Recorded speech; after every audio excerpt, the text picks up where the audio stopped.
Welcome to the Forward Podcast. The purpose of this podcast is change the negative stigma around failure into a positive. Failure is only a negative if we do not learn from it and we give up. Welcome back to the Forward Podcast.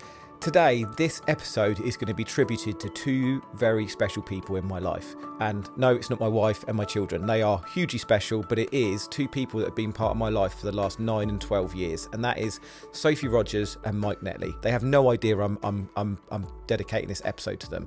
But the reason why I'm dedicating this episode is because Mike has been with me for 12 years in my business, and Sophie's been with me for 9 years. And Sophie and Mike, I've talked about them before in this podcast. They came and worked for me. When Mike worked for me, it was me, a van and a chipper. We were working from a garage. And when Sophie came to work for me, it was just as Esme was being born. And she took over from Sarah.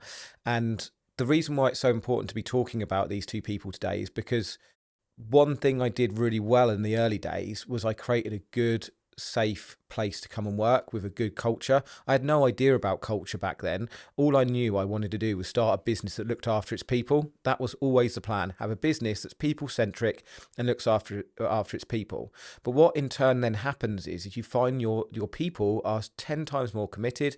They want to work for you. And when we were in the trenches, when the business went under 4 years ago, they hung around. They wanted to help lift us back out again.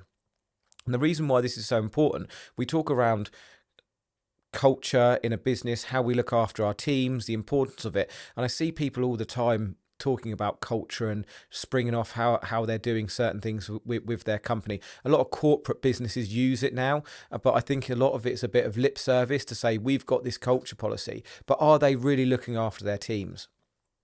And the reason why I'm talking about this is because it's so important. What happened to me with my stroke, Mike and Sophie were two of the people. I had Mike, Sophie, Ashley and Jay, Wayne, were people within the businesses who took control and gave me the opportunity to have 6 or 7 weeks off. But without these people, without looking after your teams, then my life would be chaos. And that's why I wanted to dedicate this episode to them. So having a think about how you look after your teams, how you look after your staff. And if you're at a small business now and you've not got staff, how are you going to look after your teams and set the vision in your business to be able to make that happen? Because the commitment that both Sophie and Mike have given me over the last 9 to 12 years has been absolutely outstanding. It's not something I've ever asked of, but what we did is we set the intention of where we wanted to be, we set the goal, and then we went about looking after them, and in turn they look after us. And actually what happens is, I never did it for this reason, but people turn up to so much more. Some people want you to be successful. People want to be part of something that's successful and where they feel looked after, trusted, heard, safe. So it's so important to be doing that. And I want to say thank you, Sophie and Mike, for staying around and being committed through the hard times. And thank you for looking after the business for the last 8 weeks, because you guys have been absolutely instrumental. So the importance of looking after your team members is so key. And for you to be able to run a business, we talk about this all the time, running a business that works without you, you're going to have to rely on people. If you're a one-man band now, the chances are that you're going to want to grow, so you're not a one-man band anymore. So you're going to need a team. So having a team that you can look after and work with is going to be so imperative to how you grow. You're going to have to trust people. You're going to have to communicate with people, and to have people around. You don't want to have a revolving door of staff leaving because they're not happy, they're confused, they don't know where the business is going, they're maybe treated poorly, they're shouted at, they're not given the right tools for the job. You know, all that stuff will come to the fact that people don't leave bad jobs, they leave bad bosses. So if you can look after your team members, then people aren't going to leave. And one of the most important things in a business is having continuity. And if you're having to replace management and staff all the time, you're going to lose continuity, you're going to lose customer service, you're potentially going to lose clients. And that's why it's so important to be looking after your staff members, because you can build and grow together. So set the intention, set the vision of the business. If you're currently sat there going, well, I'm just a one-man band working out my office or my house or my garage, and you're looking to employ people, my best bit of advice of something you can do is don't just say, look, here's a job, this is what we're doing. Say to them that this is a job right now, but in 5 years' time, this is where I want to be. Jay said something brilliant to me the other day, actually.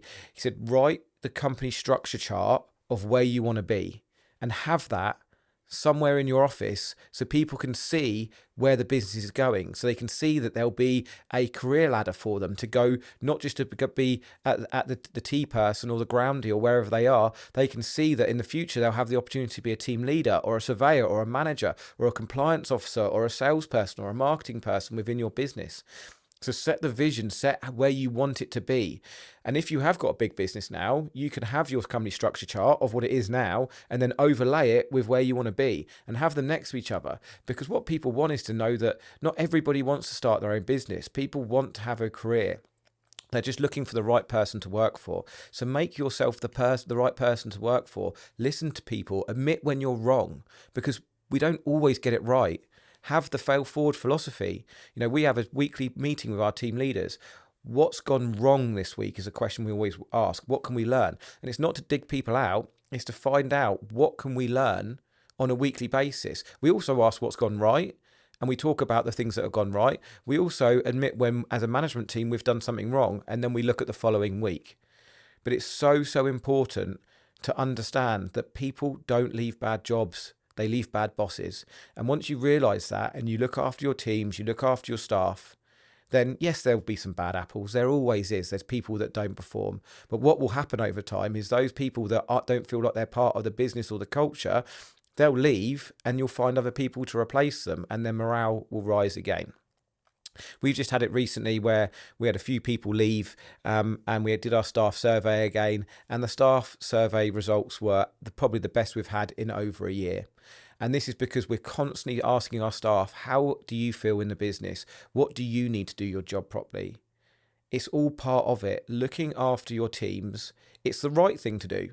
So if it's the right thing and it's the right thing to feel to do, but if you're not bothered by the right thing to do and you just want to make money, the other benefit of looking after your teams is they're more productive, they turn up, they're off sick less, they do a bit extra every day, and that in turn will affect your top line so you can make more money. It's not the reason why I started doing it, but in turn, it definitely helps. So if you're not a feel-good person and you're just all about the numbers, then still having a good culture, having people like Mike and Sophie in your business, looking after your team, that is the way to run a successful business. So have a think about culture, have a think, set the intention of where you want to be, and make sure you communicate that to your whole team.